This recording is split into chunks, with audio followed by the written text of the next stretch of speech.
that version of God that's like, Old Testament kind of God, or like the God that requires you to put aside who you are or put him first above everything and require that you acknowledge something about you being an inherently sinful, horrible creature. And I have beef with that God. And if we ever come face to face, he's going to have to deal with me.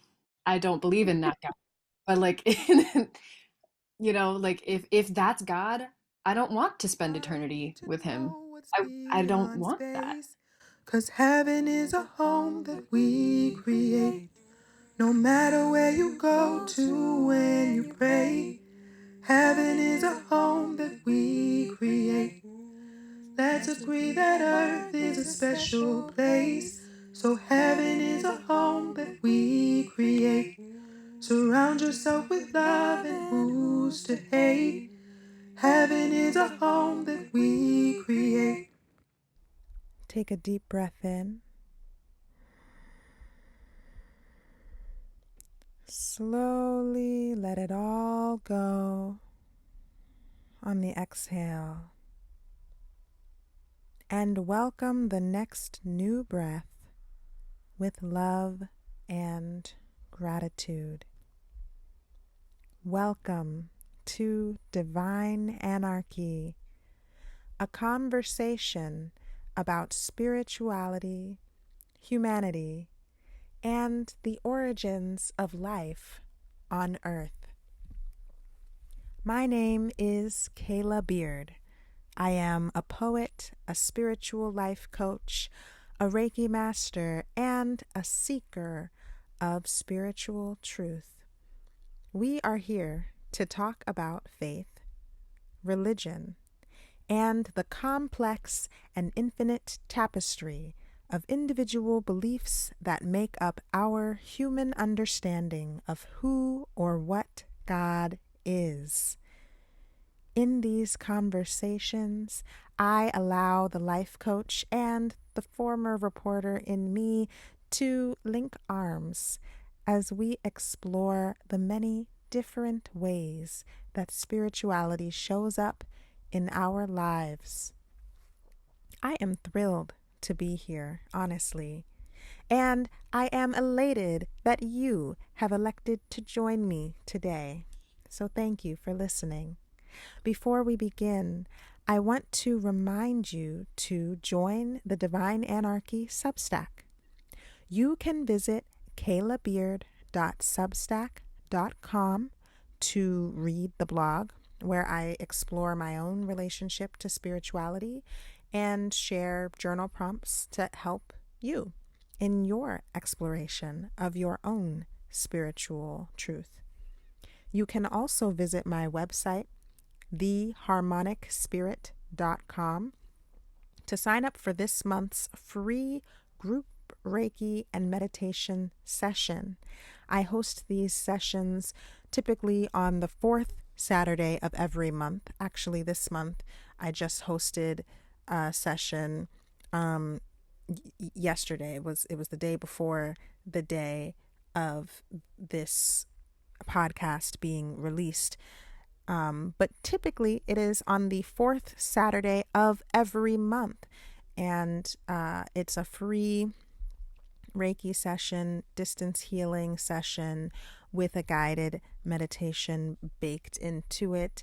It's virtual, so you don't have to show up in person. All you have to do is visit theharmonicspirit.com to register.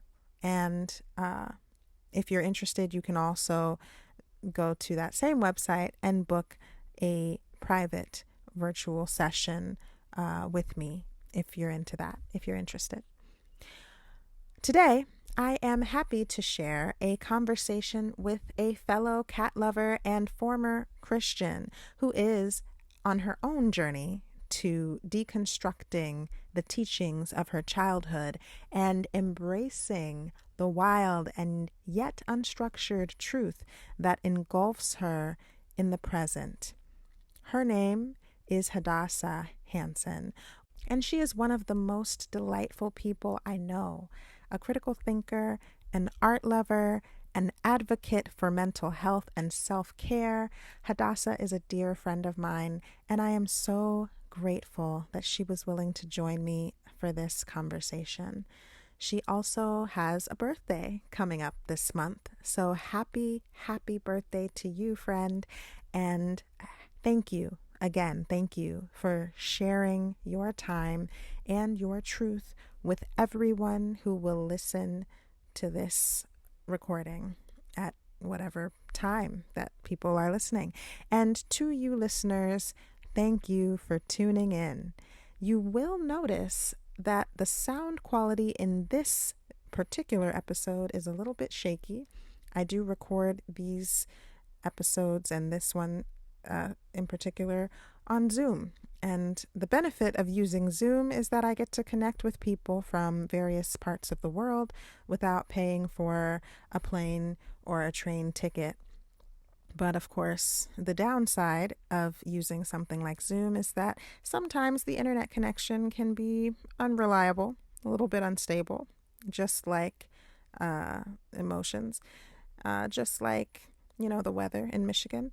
It's not the best. And so it happens. It's life. But I hope that this spotty connection isn't too distracting. It's not for the whole entire episode, but there are some parts where you might notice that things cut in and out a little bit.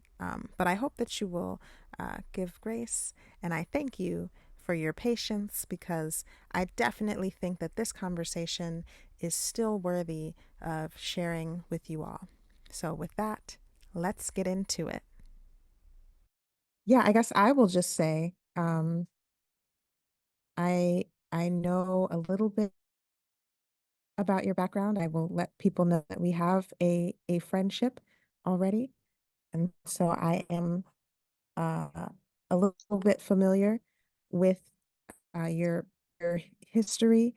But yeah, I guess we can just start with like the very beginning of how were you introduced to the idea of God, and how was that idea presented to you? Ooh, okay. So, um, my family was evangelical Christians. So I was raised with that from the get-go. My dad was a pastor. Um, so it was just kind of like a part of life. Like we just kind of like talked about casually. We went to church. Um, we like it was just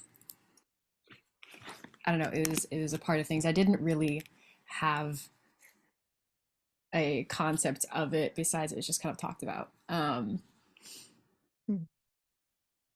Like I remember like as I was getting older, I was like, oh, you're supposed to have like your own personal relationship with God. That's what you're supposed to do. I guess I should start working on that.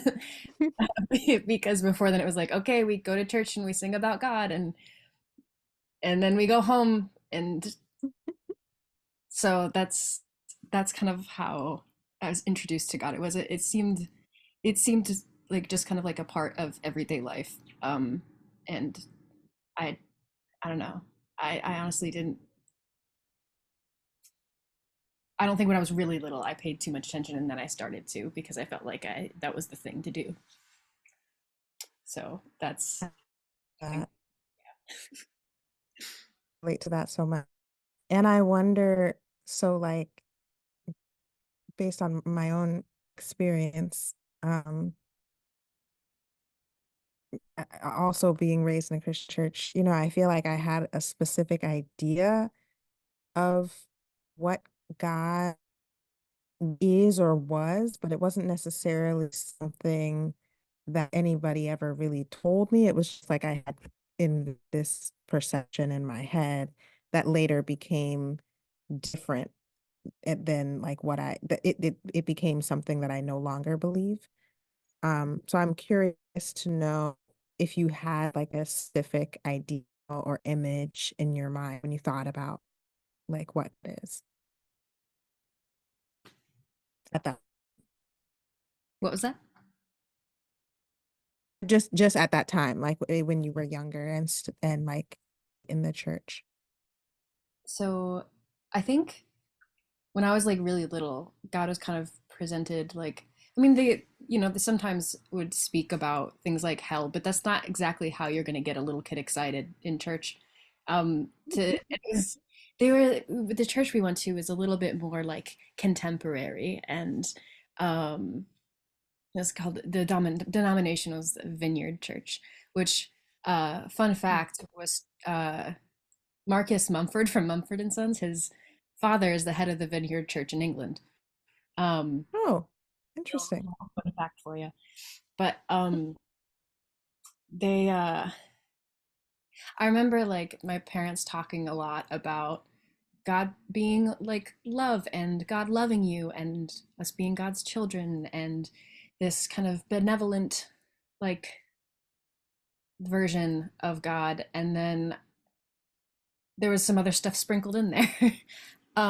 But I had this very like, oh, God is a nice guy that helps you out sometimes if you talk to him. And um, it started to shift as I got older. But that was kind of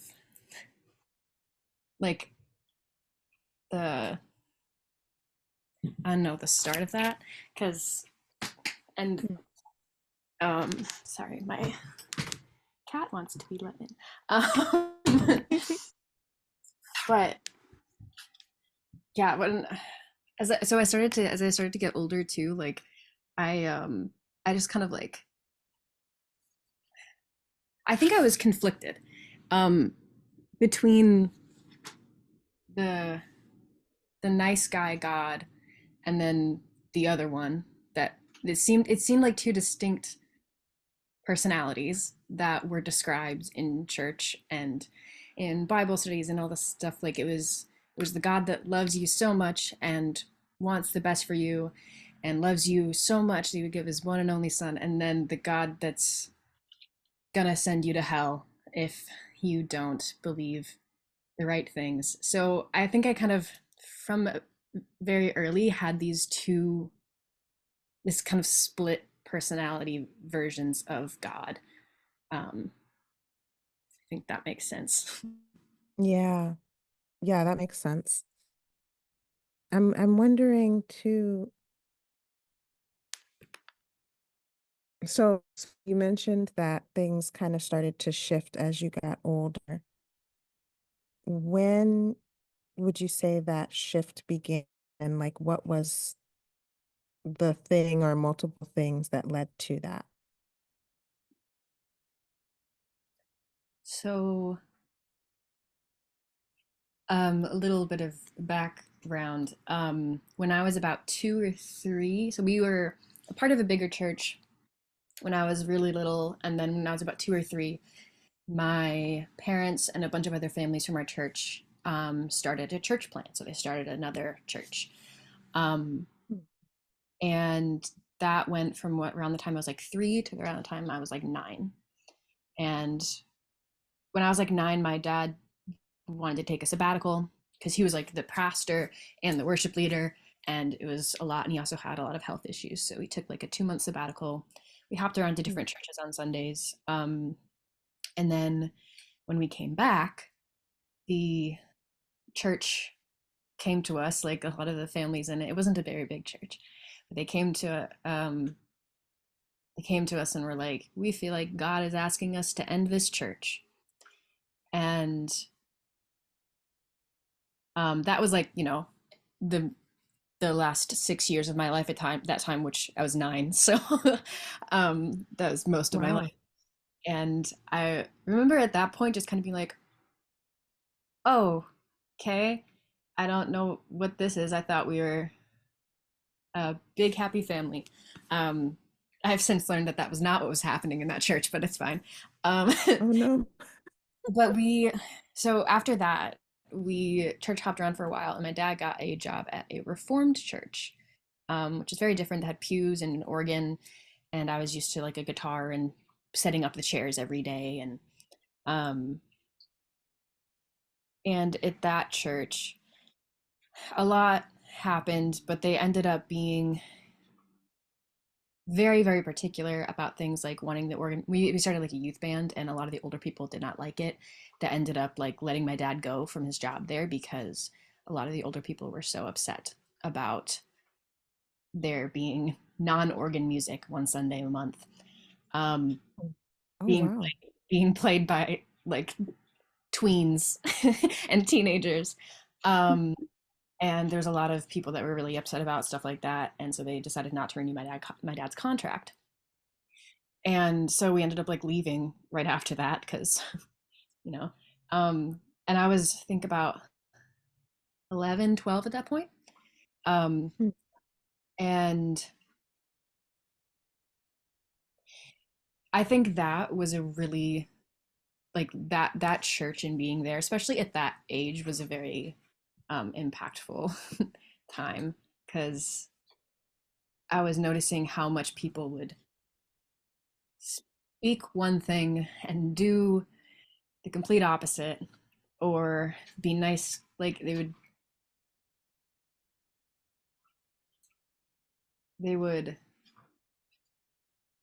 do the thing where they were nice to people's face and talking about God being love and all this stuff, and then um, go and be just unkind to people all the time.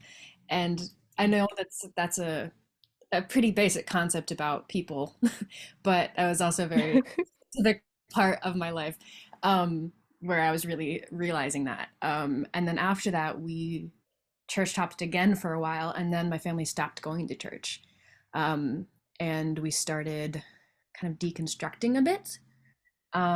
But that church was kind of the catalyst. Like we went to another church for a little while, and they didn't like when we asked questions, and um, that was a long-winded answer, and I don't know if I fully answered your question. But Well, that's great. That says a lot. And I'm curious what you mean by deconstruction, because I've heard that word before, but I'm not sure what it means. yeah, so at least to me, um, and at that point in my life, I think by that point, because we went to another church for a little while, I was around maybe 14-ish, 13, 14. Um, um, to me, um, it was sort of the process of, those questions that you would ask in church or in Sunday school, and you would get either the cookie cutter answer that they just give everything, um, or they would like tell you like, oh, it's okay to ask questions, and then not give you an answer, and then they really meant it's okay to ask questions if you come back to our way of thinking. But Right, right. those questions, the cognitive dissonance, I feel like deconstruction for me was being able to actually look at the cognitive dissonance, like, and pay attention and be able to look at it without running away, um, and try to, because I started with deconstruction, and then I ended up like just not believing um, in that, you know, that in Christianity anymore. But like I know people who have done deconstruction and stayed in the faith. So it's, to me, it's kind of being able to look at that shadow that you kind of try to avoid, that you have to avoid when you are so like in the dogma and in all of the rules and things that people just say. Um, and so there was some people that we would like watch like sermons of that were kind of more in that lane where they were like kind of framing things in a different way. Like even um like for example, there was one concept that I remember like in a lot of the deconstruction for me was like looking at things and just shifting the perspective a bit. Like just the phrase of Jesus died for you. In the way that I had learned Mhm. that growing up was you're so bad that Jesus had to die to save you, and you should kind of feel bad about that. um, and then when we were kind of in deconstruction, that phrase came to mean a little bit more like it's more nuanced and complicated, not as easy to just say, but kind of came to mean like Jesus died for you because that's the language that we would understand at that time in that historical context, in that society, in that thing. That's what people would understand. Um, and it was I'm not doing a great job of explaining this because it takes longer. um, but it Well, was yeah, I'm so curious what you mean by that. I'm I also haven't um it's funny because I don't really talk, I don't get to talk to people about this stuff really anymore. So because Yeah. my family is still pretty, like, some of them are really religious, some of them are less religious but still believe a lot of things, it's and then some of them are like completely atheists and don't really want to talk about it as much. So sometimes I'm like, oh, I get to remember this and actually talk about it, which is kind of fun. But my example might not be the best in terms of my ability to explain it at this point in time, but it was a lot of shifting perspective and um, seeing things in a way that made more emotional and logical sense to me Yeah. than a lot of the things that I had been taught and learned growing up. And that was all like with my family. Like my dad wasn't doing any preaching or church jobs anymore. Um, we would like all sit in the living room on Sundays and watch this one guy. His name is Andre Raba, um, Hmm. and we'd watch his little sermon videos. But we weren't going to a church. Um, don't know where the end of that sentence was going. So apologies. No, it's okay. So that's interesting. And it makes me think of, my own experience as well. I didn't really know about the word deconstruction until like last year. Um, I came across a podcast called God is Gray on YouTube. Um, and I don't think the creator of that channel is still making content because he kind of got a lot of internet hate at some point, and maybe she was canceled. I don't know. Um, but she's not really active. But I heard about deconstruction from her, and I listening to what you just said, it makes me think, okay, that's kind of what I was doing with reading about other religions and kind of reframing Bible stories and different things that I had been taught based on like a new perspective. Or like I've heard people talk about the story of Genesis, for example, but try to like use it like try to explain it as like a metaphor for the singularity and like what happened at the origins of the universe. Yeah. Um, is that kind of what you're talking about? Like just kind of rethinking things? Yeah. And also like I think a lot of deconstruction can also be like adding context, or taking things with a grain of salt, not so literally. Like also I think one of the things that causes people to not really confront the cognitive dissonance is the like the fear that is so intense when talking about your eternal soul.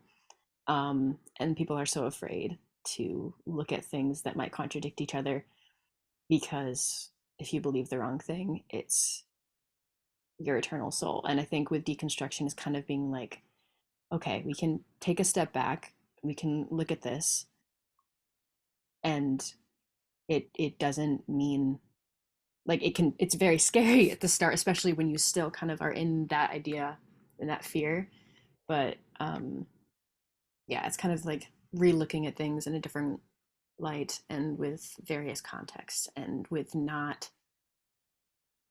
less of that fear controlling that thought process. For me, that's what that was. Interesting. Very cool.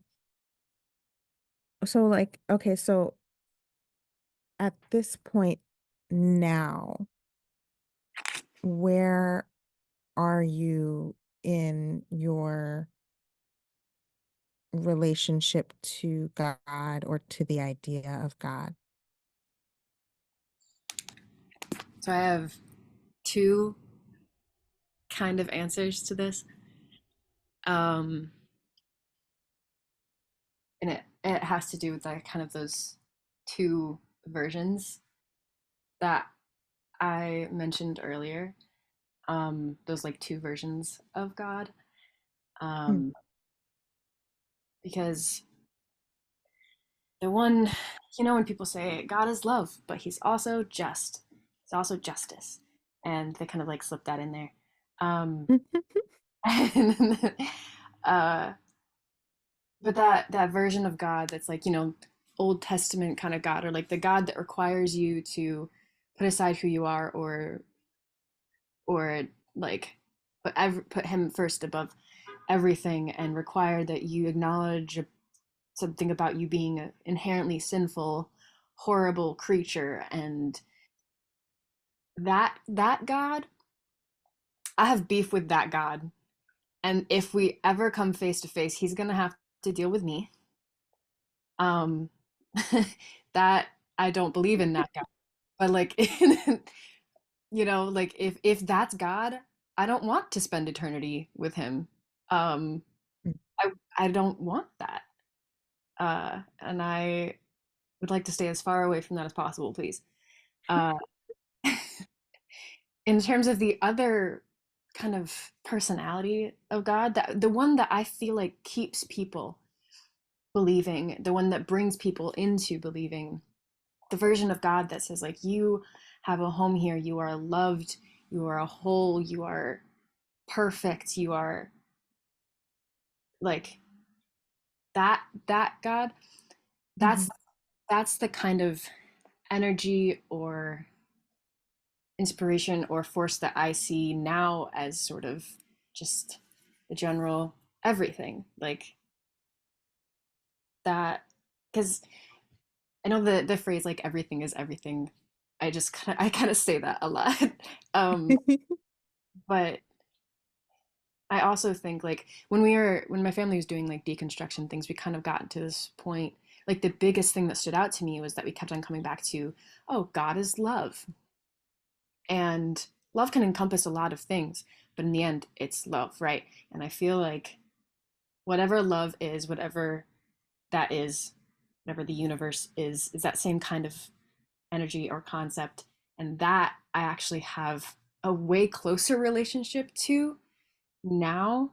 And I spend more time in that and with that than I ever did when I was a part of a religion that made that concept and that energy fit into a specific box or character or persona.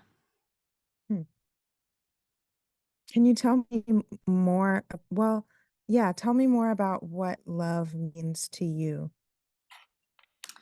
Ooh, this one. Hi there. Are you enjoying this conversation? I would love to hear from you.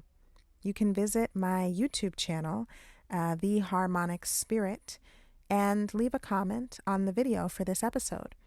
You can also visit the Substack and leave a comment under this episode of the Divine Anarchy podcast at kaylabeard.substack.com. While you're there, you can sign up for the Divine Anarchist blog to receive journal prompts intended to help you expand your own understanding of spirituality in a very personal way.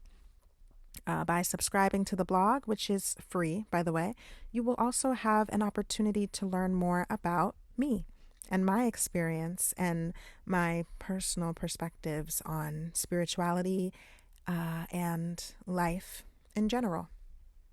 If you've been a listener for a while, or if you are just listening now for the first time and you would like to be a guest on this show, you are more than welcome to join me and share your story.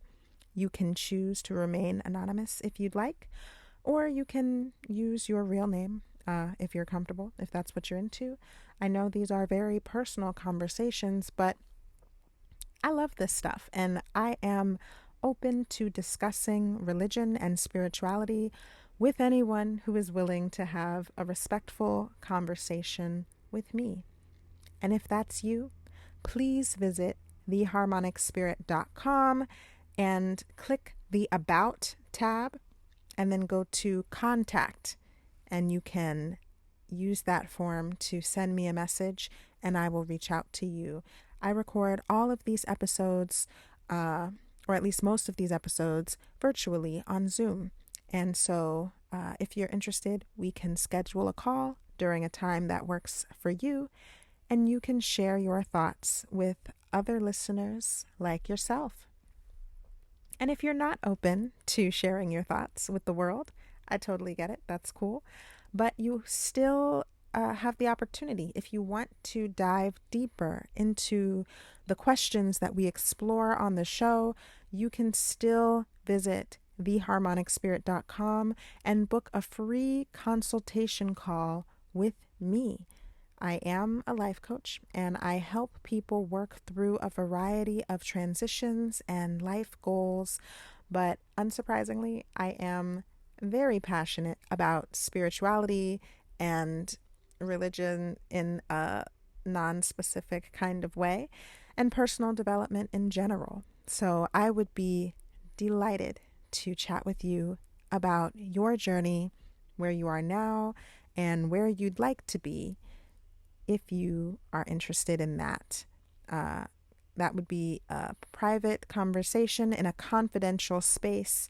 And again, you can visit theharmonicspirit.com or kdbeard.com and click book a session at the top of the page to schedule a call. Okay, let's get back to the conversation.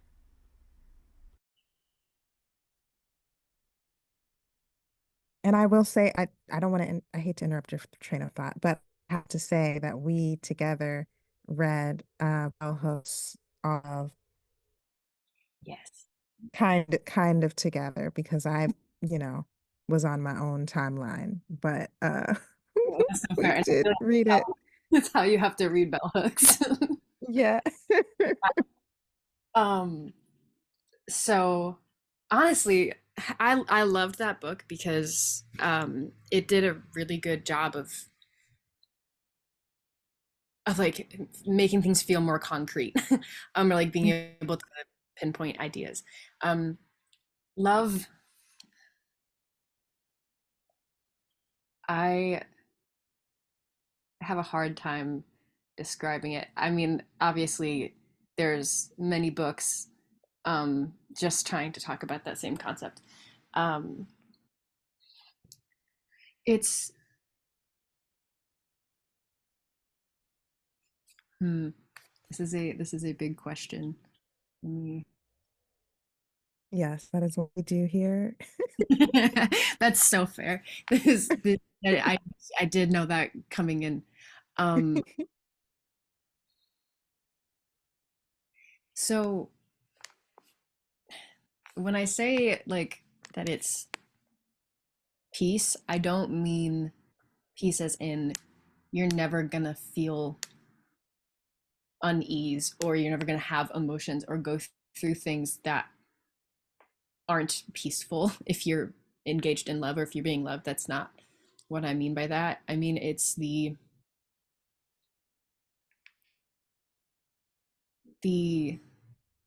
awareness through that, like the mindfulness that you can have through that. Um, and it's like it's just comforting, not in a way that's like familiar inherently. It's because I think sometimes people think comfort just means familiarity, and I do think it's familiar, but it's also very whole, like holistic. And I'm trying to like describe this concept. um it is difficult for me at this current moment. um Mm. it's difficult just in general because it does feel so all encompassing. um and not language sometimes doesn't work with that concept. um Yeah, especially English. yeah, yeah. um it's this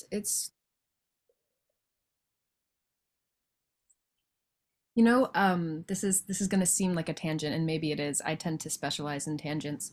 But um so I get this, like, the I don't know if you've experienced this too, but like as a kid, that kind of, how the like, if you think back, or like you ever have these moments where you're like outside and you're just like existing, and you're just really aware that you're just existing and that is enough.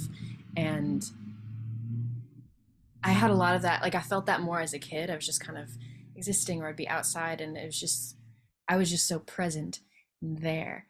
And I when I lean into that feeling, which you might call like mindfulness or presence, when I lean into that, that's when I can feel what I would call love stronger, when I feel more held by that, and I feel more at peace, even if I'm going through something very unpeaceful. Um, and that's the way that I can go. I feel like when describing this, I have to kind of bounce around it and kind of look at it from different perspectives in order to describe it, because I can't hit it right on the head. Um, that is my current ability. Yeah, I can describe that. I love that you said that because I can really relate to that. I can feel that just as you're describing that. Um, I can like imagine because I've had that moment, those moments too, where I'm sitting on the porch and like looking at you or taking a walk, just breathing, the air and just like recognizing this is life. I'm here. I'm doing it. Yeah. This is all that it needs to be. So that's interesting to I kind of think of, I'll just share, like I kind of think for myself, I would describe love in an essential form of love as like complete acceptance and nurturing of whatever is. Yeah. Like taking a person or a situation or a moment or yourself and just fully accepting it as it is and also nurturing it for what it needs in that moment to be to be like to flourish. Um, I think love in practice is, well, that's another thing too. I feel like love is a practice as well. Um, Mhm. and especially when you're using that concept of love, um, it it makes, like, it can be hard, but it also helps things like relationships, with anybody. Like it helps accept those more, like, because I Oh, feel like when it comes to like the practice of love in relationships, um, I've had so much more like success, and like success is relative term, but I like feel so much better and not as turbulent in my relationships when I have learned to as I am learning, because it is a process, to let people be where they are, and you're not always going to be able to be super close to people or as close as you want to be when you accept where they are and you accept where you are. But I feel like you both end up feeling so much more loved because you feel seen, um, Mm. when you when somebody just accepts where you are.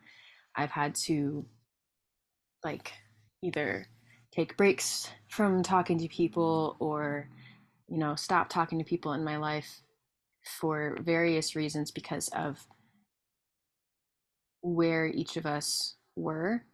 Um, and I ultimately feel like that was the most loving thing to do, because it was acknowledging, just like accepting, um,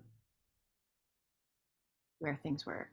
Mm. And that in and of itself can be a nurturing process. I think that makes For sure. That's really powerful because I think, sometimes when we think about loving people, we think about making them happy or like either we like us making that other person happy or that other person making us happy as if that is what love is. So I think that's a good thing to bring up. also, I feel like that's a great point, because sometimes when people, they say like, "Oh, I'm trying to love this person," and then they're trying to make them happy. Mhm. Happiness is an emotion just like any other emotion. It comes and goes. Nobody is going to be happy all the time. I don't feel like being happy all the time would be life. Like, it doesn't feel like it you need contrast, right? Right. Um, and I've started to really value when people don't try, like, there's a difference between, trying to cheer your friend up and then trying to make them happy because their emotions make you uncomfortable, or you want to take away all their pain. And pain is just a part of life, and I feel like loving somebody is not trying to take pain away, but holding them while they feel that, holding them while they live through that. um, Mm. that I feel the most loved when people hold me while I feel through my things. Um, because I don't think love is about, I think love can change people, but it's not about changing people. I think, um, Mm. and I think that can, because those things, because love can cause a change, people try to use it that way. Um, they try to use what they think is love that way. Um, that, Interesting. Yeah. And that kind of ties into the conversation we were having about like the two versions of God that you mentioned. And that really hits me because I feel like I confronted that as well with like being taught that God is love and that God is all loving and God created you the way you are and all of that. And also being a queer woman, to believe that, but also believe that I'm inherently sinful, everything about me is wrong. It's like there's this huge juxtaposition and there's no real, like within, at least within the church I was in, and it sounds like in the church that you were raised in as well, there was no way to reconcile those two. It was just like this is all God. God loves you unconditionally and is totally in love with you and also created you as you are perfectly, but also not perfectly because you're sinful and like you're trash and everything about you is trash. Like yeah. We are words. Yeah. Um, uh, so it was weird and I feel like that thing that you mentioned about people using love to try and change other people. I feel like that was kind of a lot of what I were taught to do. Like we were taught, that God loves you and therefore you should behave in this way, you should show up in this way, and you should be trying to convince other people to show up in this way. And that's ultimately, I look back on so many of the tactics used in at least the Christianity that I experienced, and a lot of what I see today. And it's a lot of just straight up manipulation tactics. It's like we are offering unconditional love, right? It's love, Hmm. and you're perfect the way you are, and God loves you so much and made you. But if you don't believe this, we're going to take that all away. Um, Right. and Yeah. that's um, that's manipulation. That's just what that is. Um, and that I remember like such a big part of leaving, because I left Christianity before I left believing in that particular God. Um, I remember such a big part of that for me was the not being able to reconcile those two versions of what people preached. Um, like even when like I'm queer, and when it took me a long time to realize that. I didn't realize that until I was like 20. Um, so growing up, I was like, oh yeah, this is a bad thing, right? And then I was thinking about that, like I would think about that and I'm like, okay, well, why? And you'd ask questions like that and people would be like, oh, because God says it's wrong. And I'm like, okay, so we're not loving people because of this. And they're like, well, no, we love them, but they have to change. Mm. um and it's always that, even if they tell you that you're accepted and we accept everybody, there's this underlying thing of like, you always have to change, you are never enough. Mm. um because you you can't be enough, you can't not be sinful, you can't be perfect. um and Right. I I think there's been this thing I've noticed recently, and I was talking to a friend about this, where especially when it comes to like homophobia in the church, um, it used to be, and some denominations it still is, but I feel like it used to be more widely outright. Like they would say, "You're going to hell if you're gay." And now it seems to be more insidious, where they're like, gay people are welcome here. We love gay people. Like God loves you and all this stuff. And then you get really invested and involved with those people. And then they start to kind of wiggle in like, you know, God doesn't want this for you, or like little things. And they convince you that it's an issue and that it's wrong, instead of just loving people as they are. It's hate the sin, love the sinner, and that concept Mm. has never really made sense to me, um, because again, it's trying to change, and that's not what I think love is. Wow. Yeah, that's really interesting. Um, really interesting. Hate the sin, love the sinner. And like, what does that even mean? It Can you doesn't make sense. I think about like now I'm like, am I gonna pull out a Bible? I don't want to pull it out right now.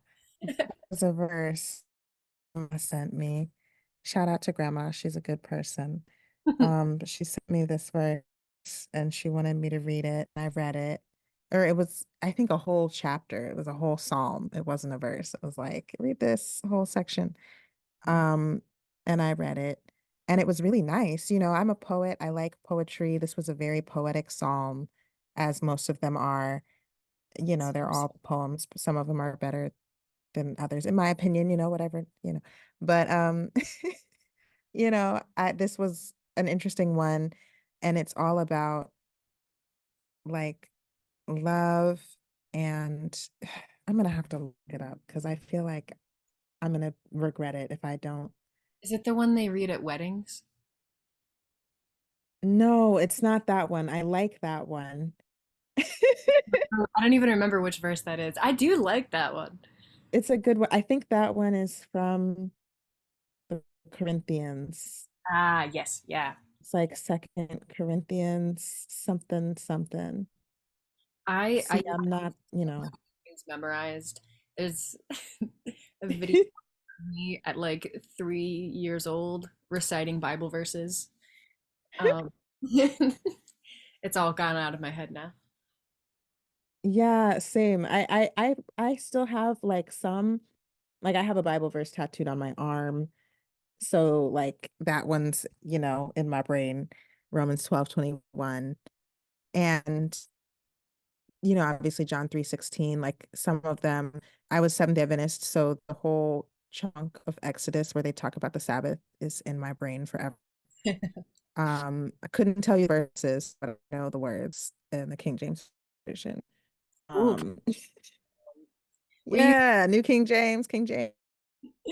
we were heathens. We used the NIV. Um, Oh, okay. Y'all are heathens to, yeah. no, I'm just kidding. It was so funny going from a like contemporary like denomination like kind of thing to a reformed church with organ and pews and classics like hymns. It was quite the shift. Yeah, That tell me about that period and what was what differences that you were noticing, and how did you feel in reaction to that change? so I think it's really interesting that this happened at that developmental stage of my life as well. I feel like that fits into this. But with the more like contemporary like vineyard um denomination that we were in, it was a lot more I feel like it was more focused. It tried to focus more on the positive aspects of things. They're like, yeah, sin is a thing, and you're gonna go to hell if you do that. But let's dance and praise God, and God loves you. And um, it was like it was a little bit more focused on that, and then going switching into because like in the vineyard church we would full on like the kids would like dance off to the side during worship. Like a lot of the songs were like really upbeat and fun things. And um then going into a reformed church where you'd sit there very quietly in the pew. You shouldn't like move around at all. You have the hymns that have been sung for probably hundreds of years that you have to recite that are very honestly like kind of monotonous. Hmm. And it was they spoke about like love and stuff and all of that, but it it was a far more solemn affair than Hmm. I was used to. Um, and I think at first I thought it was the change of denomination. And that, I mean that was part of it too. I think it was just doing a better job of highlighting that other side of God. It felt a lot more heavy. Hmm. And again, I was like 10 at the time, so the world was starting to feel more heavy as well. Um, and maybe that was part of it. But it when I think back on it, I felt more fear in general. Like it felt like it was more there was more fear involved there. And I don't know exactly why that is, but there was some of the differences, I suppose. That's really interesting. And I am ex probably too excited that you said the word fear because I think that is a big theme in a lot of really traditional religious systems, not just Christianity, but beyond Christianity. There's a lot of religious traditions that I think utilize fear, feed on fear. Um, I wonder what impact did fear have on the evolution of your relationship to God? Mm. Hello again. I have several really exciting announcements that I just can't wait to share with you, and this seems like a great time. So, if you haven't heard, I've written a book. It's called Surreal Faith: How to Find Spirit in a Sea of Confusion. And it is a playbook for spiritual seekers, probably like yourself, looking to build a spiritual practice without relying on traditional religion. This is the second book that I've written where I discuss my personal relationship to spirituality. Actually, in 2023, I released a little book of poems called Prayers in Reverse: Hymns of a Hellbound Soul, which was a project that I developed during the darkest moments of my transition out of traditional religious beliefs and into what I like to call a seeker's mindset. And you can still find Prayers in Reverse on Amazon or at barnesandnoble.com. But my new book, Surreal Faith, is different in a few ways. First of all, it's not a poetry book, which might appeal to some of you or may be a little disappointing to others. But it's also a bit more practical, though I love Prayers in Reverse. In Surreal Faith, I share a lot of my own ideas and experiences. But the main theme of the book is actually a system for inner exploration and spiritual expansion, which I'll call the Surreal System. Surreal is S-U-R-E-A-L, which stands for somatic unlearning, researching, embodying, and listening. Even though the book offers step by step instructions, this is a very self guided process. And it's super customizable because the whole point is for you to walk away with a better grasp on the beliefs and practices that enrich your life and bring you closer to God.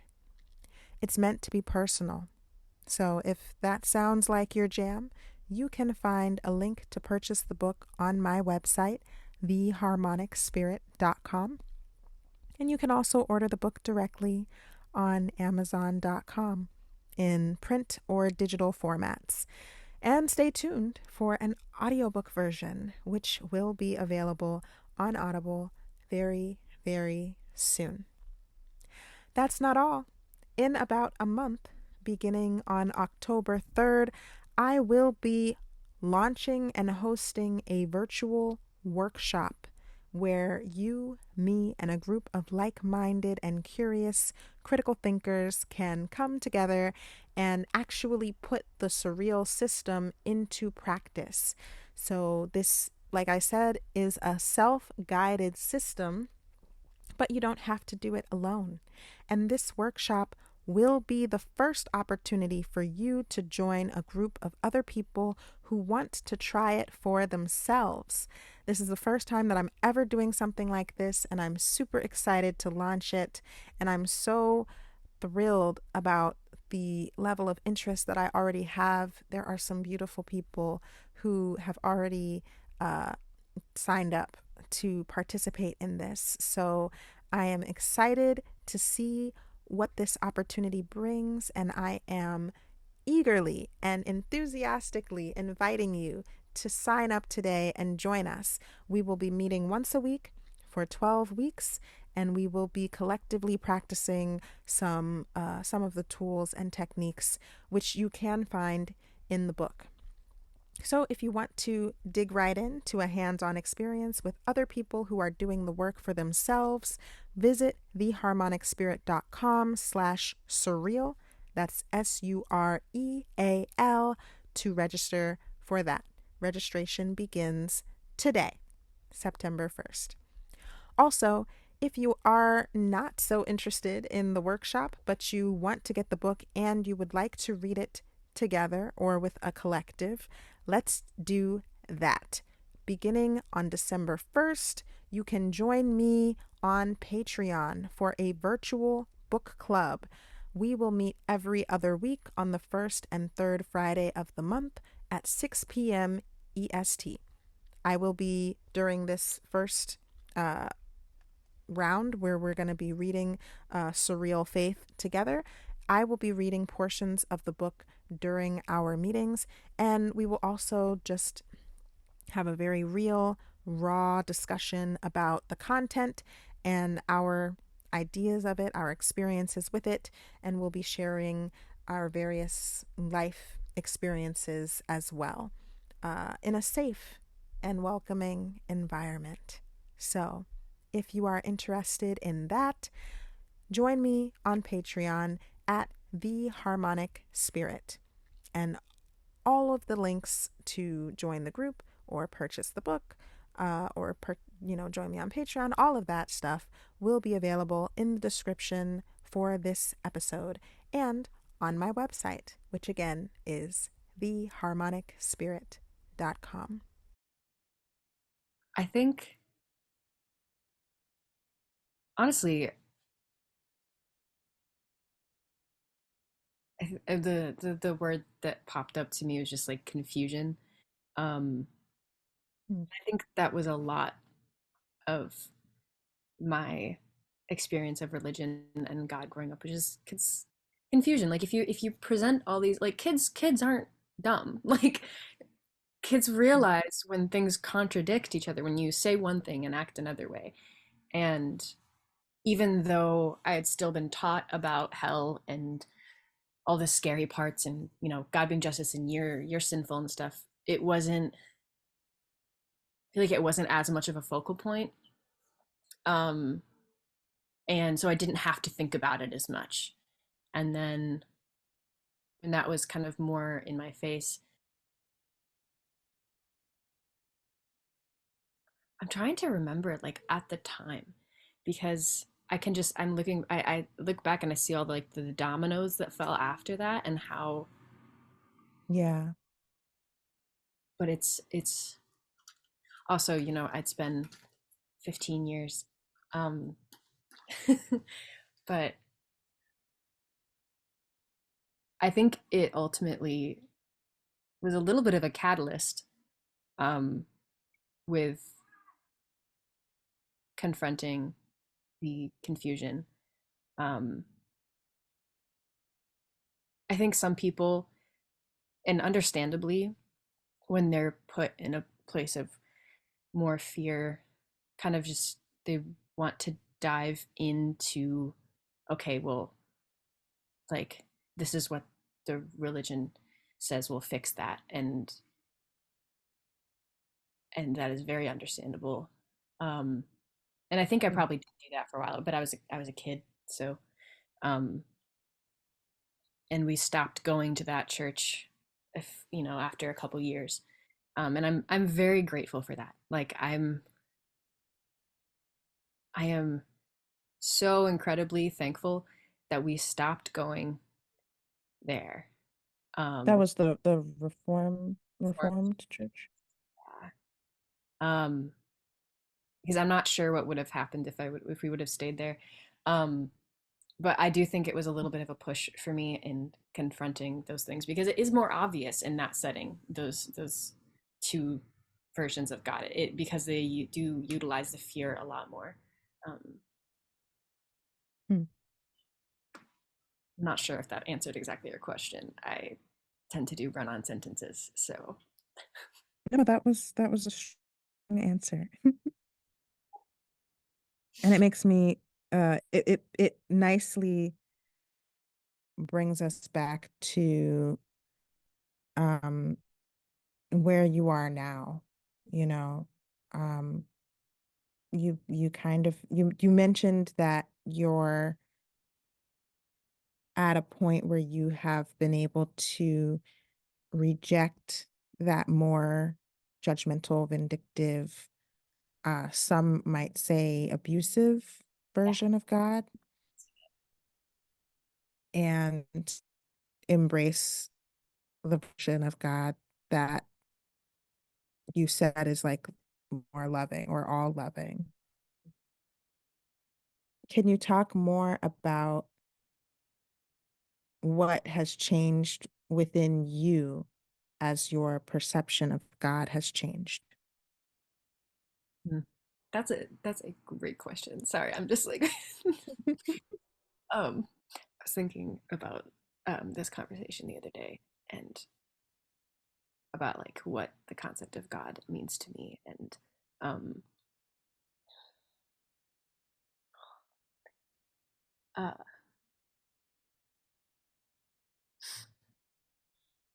I feel so much more comfortable in just my mind and my existence, um, because it feels so much more cohesive. It makes so much more sense without all of that dissonance, without all of these things that were just constantly clashing in my head and didn't make sense to me. And I was spending so much time and energy, like consciously or unconsciously, trying to make sense of it and make it work and like mesh those two versions of God. And when I Mm, finally rejected that that judgmental, vindictive, abusive version of God, it just I felt so much lighter. mm, um and like it's so much more free. Like I feel like people talk a lot about God, you know, God is love and freedom and people kind of mention that very briefly, but like it's within all of those structures and rules and dogma and ways of thinking of things. It's a very trapped feeling, and I think a lot of religious systems rely on that trapped feeling. Um, and on the outside of it, I feel like I'm so much more able to actually love people around me as well as myself. Um, like if somebody is different, I am. This is I've done a lot of work, and it's not all related to this, but I do think it loops in. Um, I'm if somebody's different from me, I'm so much more able to approach that with curiosity rather than fear and judgment, because when you're living with the framework of things that are different from what you're doing are sinful, and sin is bad, and mm, sin is hell, and sin is pain, and sin is suffering, and isolation, and loneliness, and rejection, and shame. All of that influences every single interaction that you have in life. And as I've been able to let that go, I've been able to let that go and how I really have a relationship with myself and with people that I meet and interact with. And I'm so so grateful that I've been able to let go of that. It's a very difficult and scary process, but mhm. it's one of the best things that I have done in my life. Wow. Yeah, I what I hear is that you um more loving, dare I say, a more loving person Yeah. in this new way of thinking, more accepting for certain. I actually made a video that I posted to Facebook a while ago talking about how I am more quotes Christ-like um now that I am not a Christian. I am more loving and I act more like what Jesus preached now that I am not an explicit follower of Jesus. um Yeah, yeah. that's I appreciate that you said that because now I feel safe to say the same. I also feel that way. And it's interesting. It's so weird because growing up and being taught that you have to be a certain way and essentially try to become perfect and become lovable, even in spite of the teaching that you are already loved and accepted by God. It's like at the same time, you're never enough. You're never going to be able to do enough. It does sound and feel like the relationship one might have with an abusive parent Mhm. who sees them as not good enough. It's like you're always striving to be the good one. You're always striving for that acceptance that you are that it in theory it should just be yours. You should be entitled to this if you were made perfect by a perfect creator who is loving of and accepting of you, then that should be it and live your life, right? But it's like these teachings create this this race and this competition, and then you're constantly striving to be this way, and then you're also constantly comparing yourself to others to see, well, am I doing it right? Are they doing it right? And I also feel that I am a lot less judgmental and more accepting of myself and of other people um without those teachings. I think a lot of being trying to fit into those teachings um, involved me having to reject um, really big parts of myself that Mm. were like my instincts weren't wrong. They weren't bad. They were very loving and like beautiful. And I I remember like I was just like I just want to love people.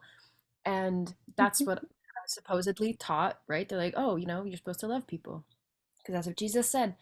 And then they're like, but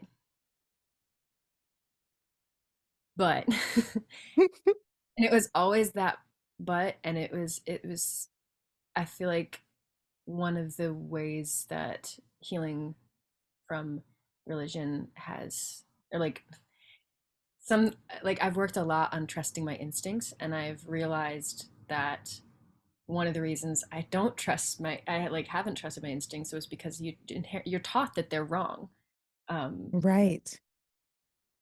and it's been so healing for me to acknowledge that my instincts are not wrong, they're not bad, they're actually just fine and good, and I can trust myself. Um, I feel like it's also kind of dangerous to teach people they can't trust themselves. Oh, Um, girl, that's a whole other conversation. um,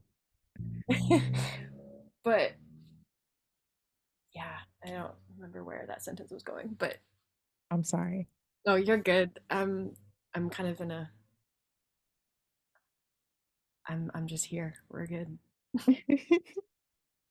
But that is a big thing.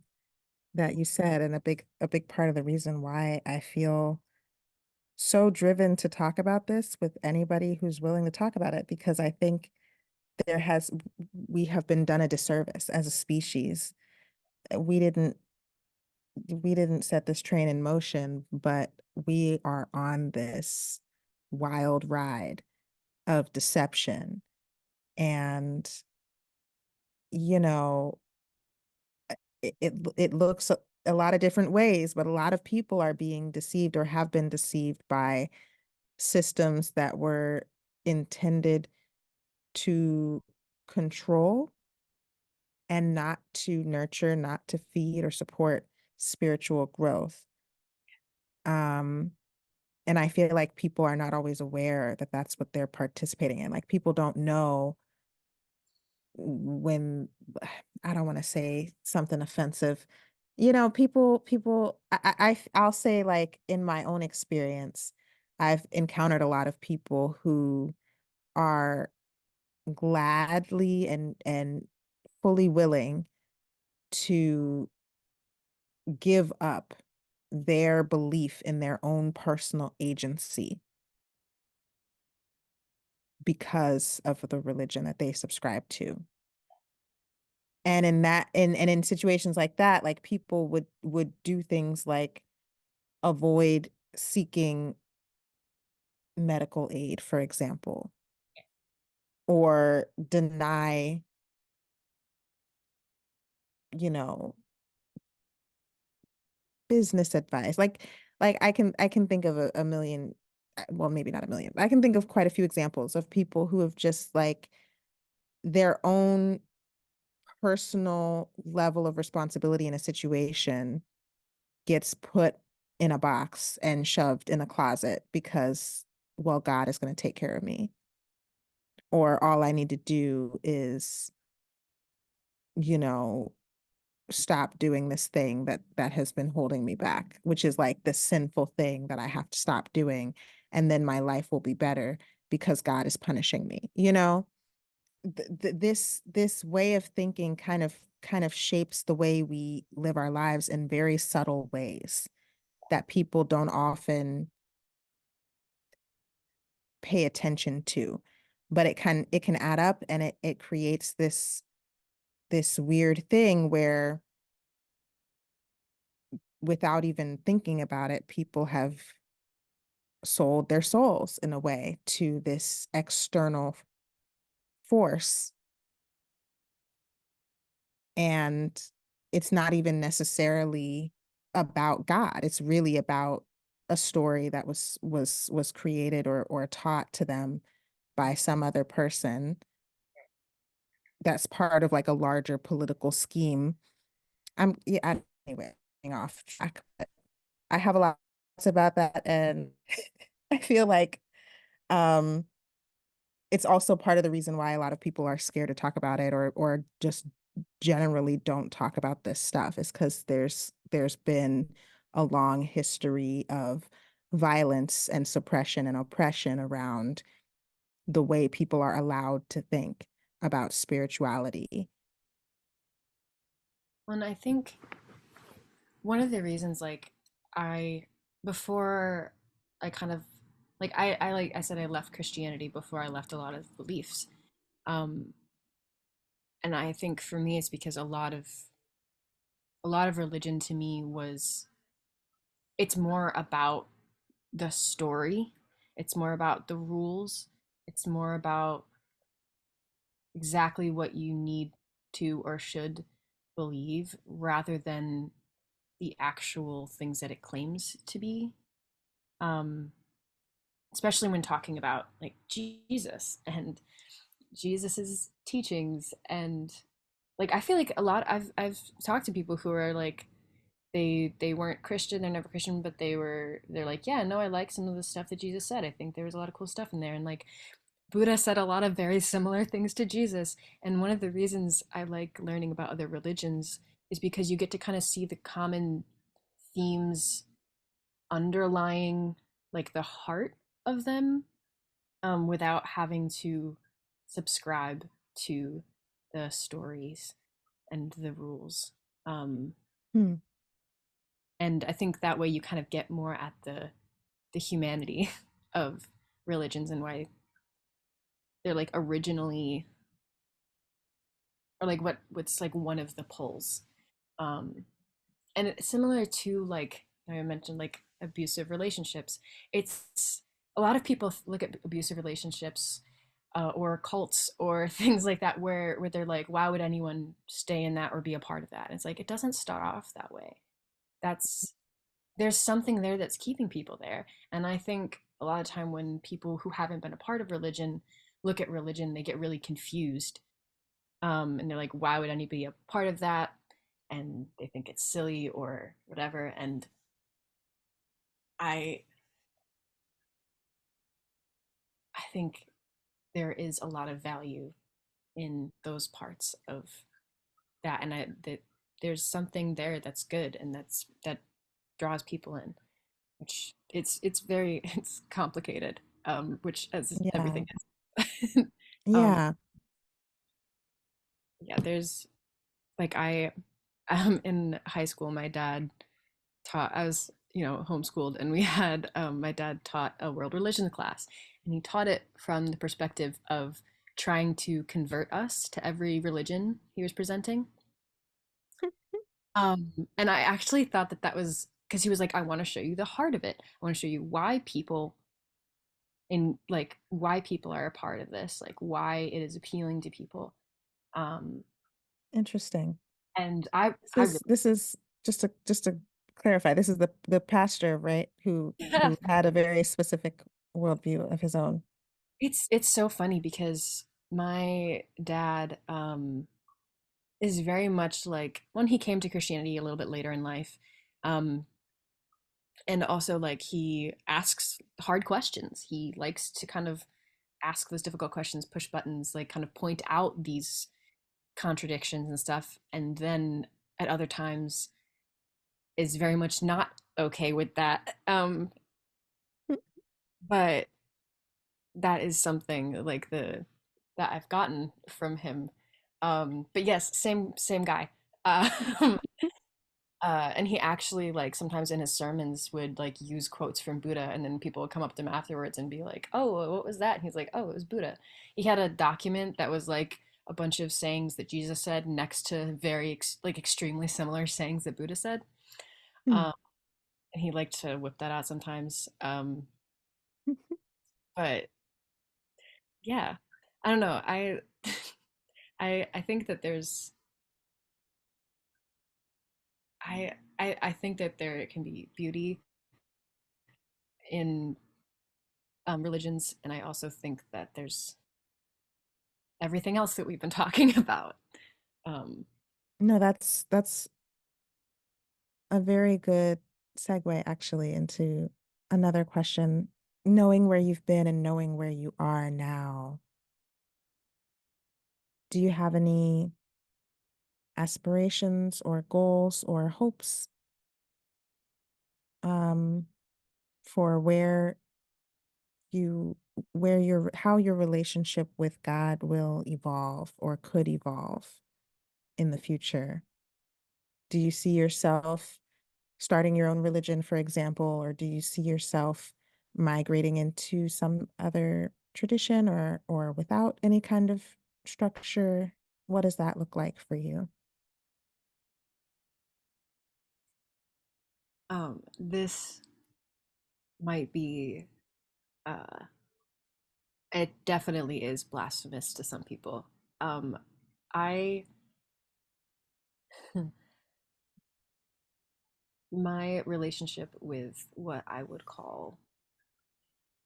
might label as God is honestly, as I grow my relationship with myself, that's that's where I find that in. Like I'm in just my relationship with existing and living, the more I fall in love with life and every part of it, um, the closer I feel to God. The more I fall in love with being myself, the more I fall in love with everything and everything being God. Um, so I'm I've gotten like excited to get older in the last couple years. Like I've finally been like, oh, I have grown so much in my relationship with the world, with existence, with myself, and I'm so excited to keep growing that. Um, I think And when it, hmm? I was gonna say, how old are you now? I am 24. Okay. Yeah, I'll be 25 in like 6 months. Hey. um, and I'm so excited to get older. Um, and I don't think that I will ever be a part of like organized religion in the same way that I was before. Like I kind of see different ways of of engaging with those systems. Um, and the way that I was a part of it growing up was very like all or nothing, like eternity and very, very intense. And I think that there is a way to engage with those things that like while is still wholehearted is not so fear based.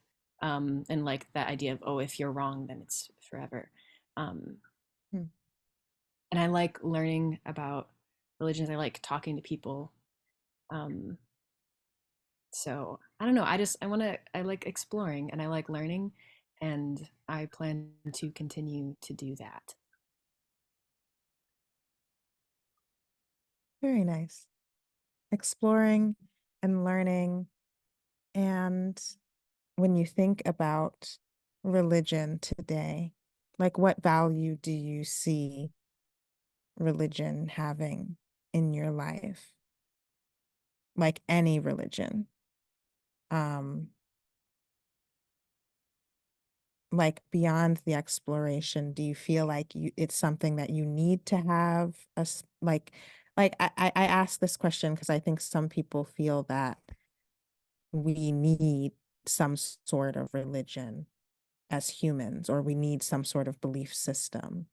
Are you one of those people who feels that way, or do you have another way of looking at life? Yes and no. I will elaborate.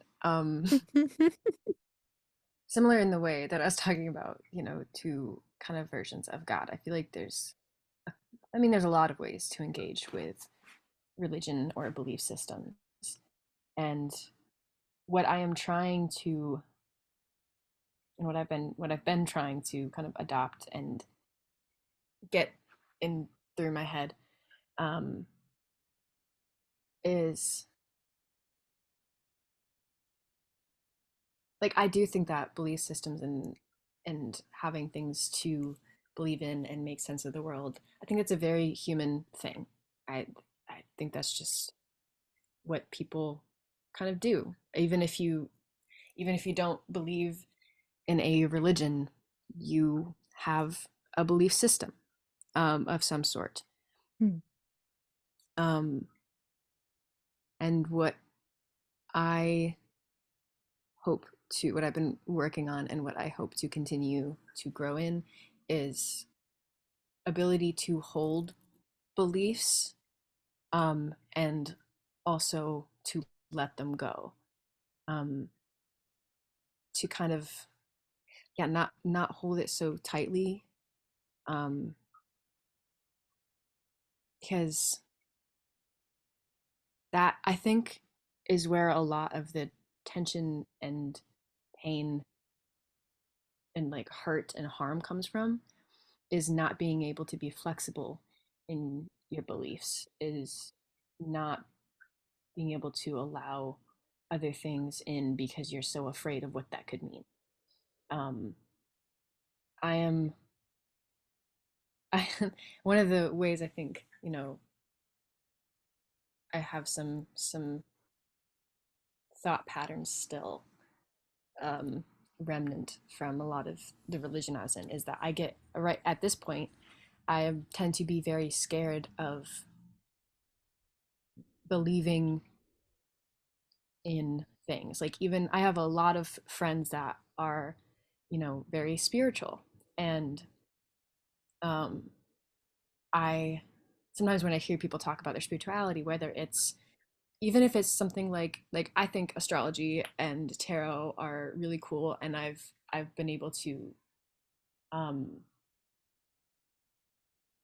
like sometimes when I hear people talk so matter of factly about their beliefs, it reminds me of the way people spoke about that in my life growing up, and how that meant that they Hmm. were going to choose those beliefs every time. Hmm. And I that doesn't feel safe to me. So I like it when people I love, like, everybody has beliefs, and I don't think there's anything wrong with that, and I in fact think that that's probably a healthy thing. I also think that I feel far more comfortable around people who are not like hell bent on the belief over everything else. Um, for example, like a queer kid coming out to their parents. Um, like, to me, if your belief system says people who are queer are sinful and terrible and are going to hell, and my child came out as queer, that's the time to reevaluate that belief and say, do I want to keep believing this? Why do I believe this? Is it like, I think that is what I want to be able to do, is to evaluate beliefs, and change them if I need to.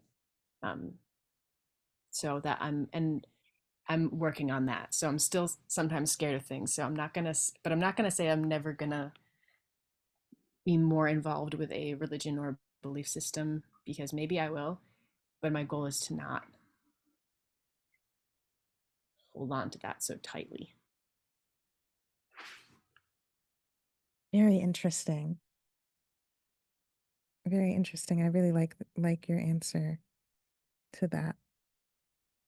Um, and I have to say, I am um I'm doing a lot to try and have more conversations about this and encourage more of that like critical thought and analysis about like what we believe. Like I really would love to see more people taking that approach that you're taking and really just looking inward and trying to quickly think about, what do I believe? Why do I believe that? Where does it come from? Mhm. Do I want to keep this moving forward, you know? Because one of the things that I've been learning in my training as a life coach is that our personalities and everything that we not like with some limitations, a large portion of what we would identify as like who we are is changeable, malleable stuff that we've learned to identify as ourselves, you know. But it's not the true self. It's like a way of being that we've adopted or a way of thinking that we've adopted. And so the more I kind of explore that idea and see that who we are and who we choose to be is really a series of choices or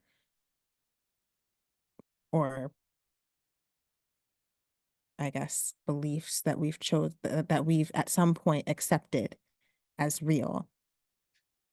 It's even more important, I think, to talk about these things and explore these things and analyze, like, what are we saying when we talk about God or sin or any of this stuff.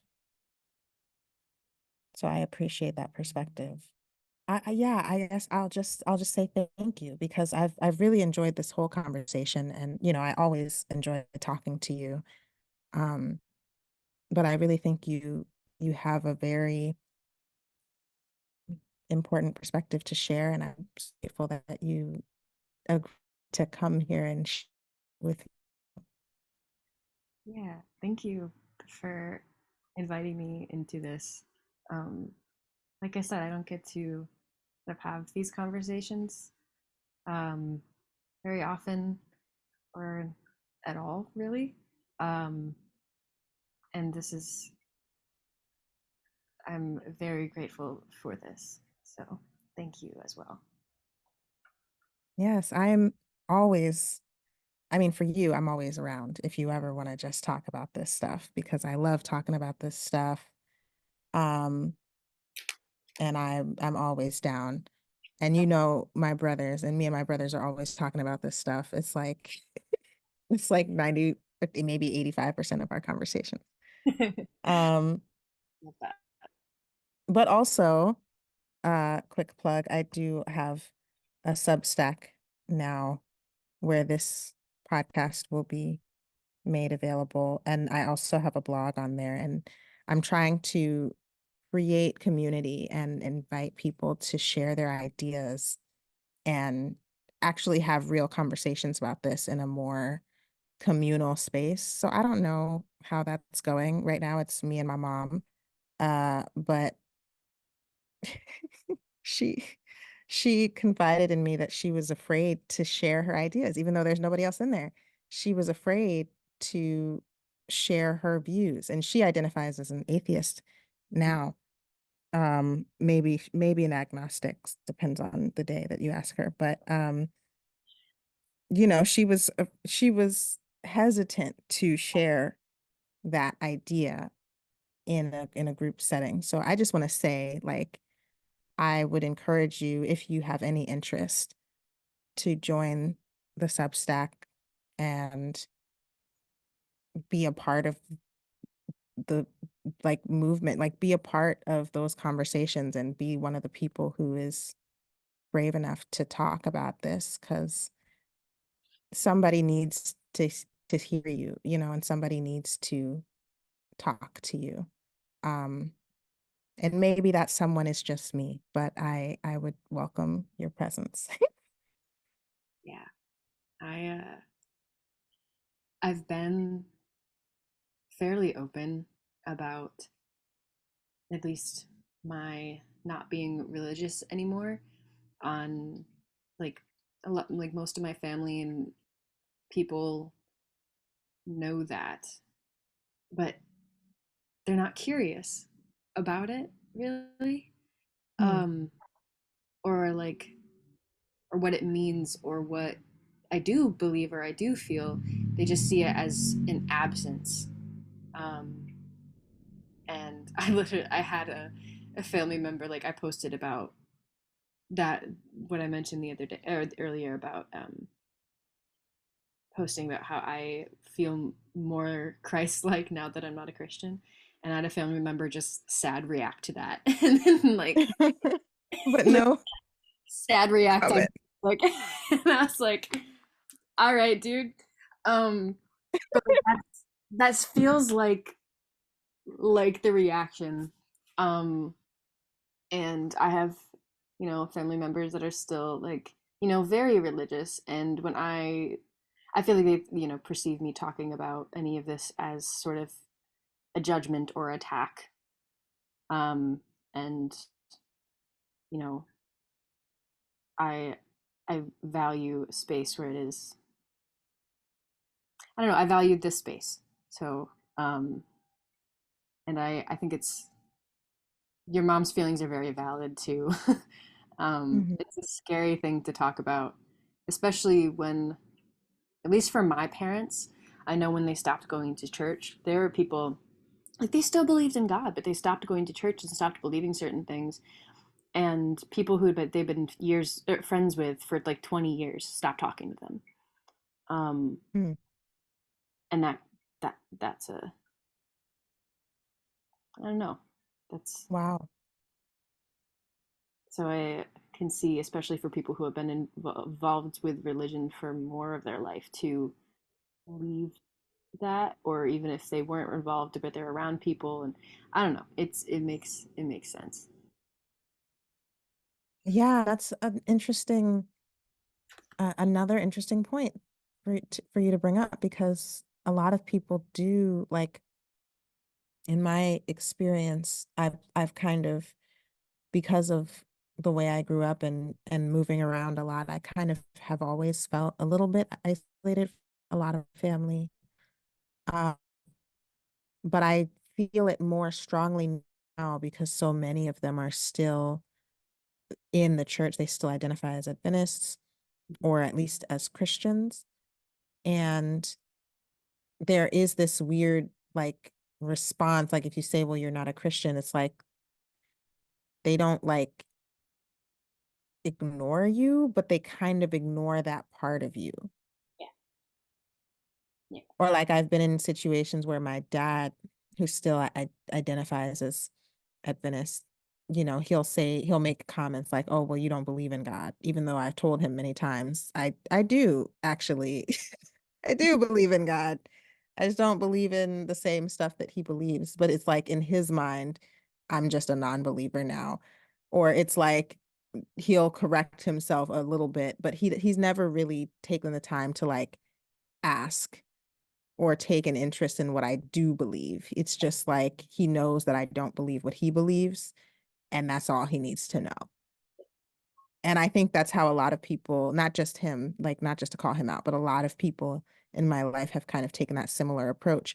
And my mom, has expressed that she has felt that too, where people just kind of, they're either trying to like low key trying to save her and like, bring her back into it, or just kind of ignoring that aspect of who she is now and like focus, like we'll talk about other things, and it'll get quiet if we want to talk about spiritual things, or it'll get like, you know, there might be a dispute if somebody wants to have a debate about it. But for the most part, it's like, let's just not talk about that. It reminds me of Um, mhm. like when the difference between like when somebody tells their family they're queer and sometimes they'll be like, you're disowned, leave. And other times they just like refuse to acknowledge it. Um, Mhm. and keep on asking like, oh, when are you gonna get a boyfriend? Or uh, or things like that. Or they just kind of ignore it. Um, those two things feel very similar because I have family members who just kind of ignore the fact that I'm queer, and also just kind of ignore the other like aspects of me like that it's like they see it as like a absence of it's a lack. It's not, oh, I've found my own belief and I've found my own things. It's just like, oh, you don't believe this, so we're not going to talk about it. um Right. yeah. That's so interesting. I could keep talking about this for a very long time, and I won't do that to you because it is late. I don't know what time people are listening to this, but it's late. So I won't keep you forever. I'll Um also gladly have many other conversations with you about this. I enjoy this. I appreciate you. I'm sure this is not the last time we will talk about this, but for the purposes of this conversation, is there anything else that you feel compelled or interested in sharing before we say goodbye?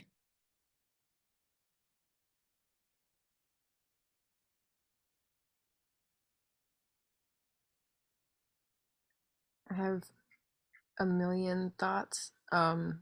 So I I don't kind of with what we were just saying. I have belief and I do have beliefs. I'm just far more intentional and I don't think control is the right word, but I have more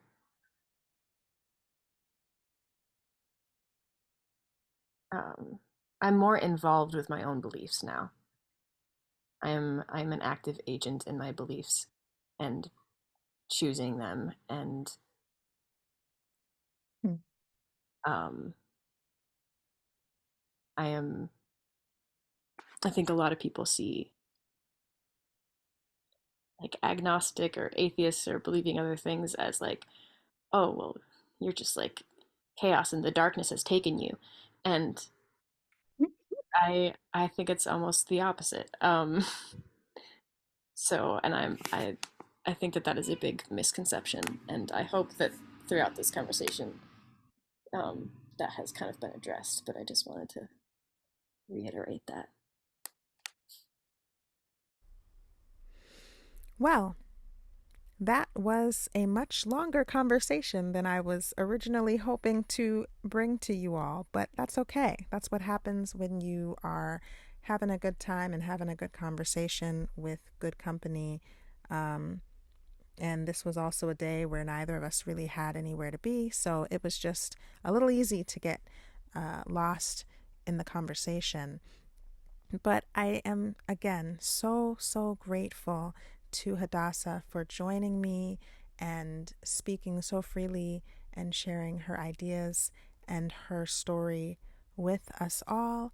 And I am so grateful to you for joining me again to listen in. This has been another episode of Divine Anarchy. If you are interested in exploring your own answers to these questions, please visit theharmonicspirit.com. There you can sign up for my free blog, Divine Anarchist, where I share journal prompts to help you dive deeper into your own spiritual truth. And you can also, if you are interested, dive even deeper in a one-on-one coaching experience. You can book a consultation call with me, a free consultation call, also at the website, theharmonicspirit.com. The link for that will be visible in the top menu bar region. You can also join the Substack to connect with other people in our community of critical thinkers and spiritual freedom seekers. Visit kaylabeard.substack.com to sign up today. I hope you have a lovely day and enjoy the rest of your life. Peace.